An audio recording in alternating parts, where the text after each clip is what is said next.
Greetings, Steve Nalepa here, Dubspot instructor, Ableton Live expert, and electronic music producer based here in Los Angeles, California. In this video, we're going to take a look at sidechaining.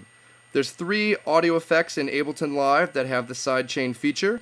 If you go to the built-in effects and you go under audio effects, there's the auto filter, the compressor, and the gate. We're going to start looking at the compressor. Sidechain compression is ubiquitous in electronic dance music these days. You may be familiar with it from artists like Daft Punk and Justice. Newer artists like Baths and Nosaj Thing have used it with extraordinary results.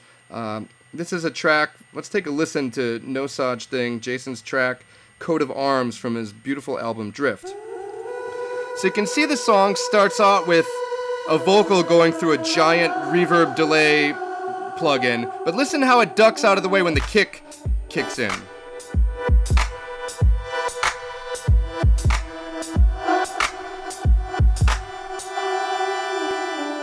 Okay, so if I'm going to jump ahead a little bit, you can hear it a little bit better here.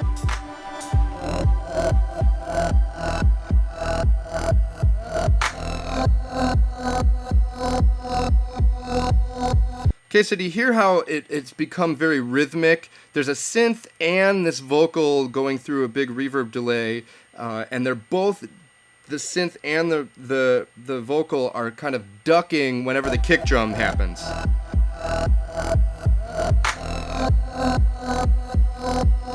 Okay, so this is accomplished by using sidechain compression. It allows you to have the different elements of your song essentially dance together with one another. So let's go through and let's see how that works. So I've gone through and I have an impulse drum machine loaded up with a kick and a snare, and there's a kick and a snare, and I've created a very simple pattern that's just a standard dubstep pattern, kick and snare. We're at 70 BPMs.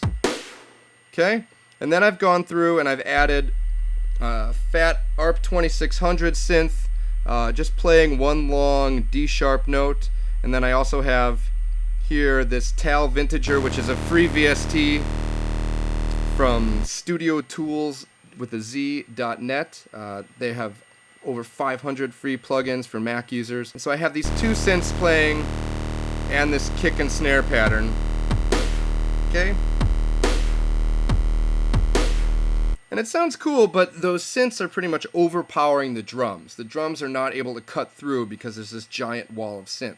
So let's take a look at how sidechain compression can help this. The first thing I'm going to do is I'm going to click on the synth and hold down Shift and click on the other synth track and take both of them and group them together. So all my synths will be in this group. So I go under the Edit menu and I choose Group Tracks. Apple G is the shortcut, or Control G on a PC, and bam.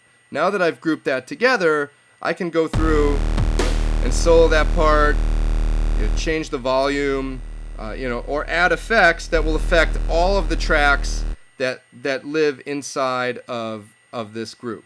This is a great feature if you've got a number of different vocal tracks for a gang chorus and you want to put a certain amount of compression and EQ on each individual track. You can group them all and just add those effects on the group track, and it'll affect everything. So this is a great way to conserve CPU power and also make little subgroups for all your different elements, because sometimes you want to do things to the bass line, to the guitars, to the synths, etc., to the vocals, drums, and by grouping, it lets you work on them individually.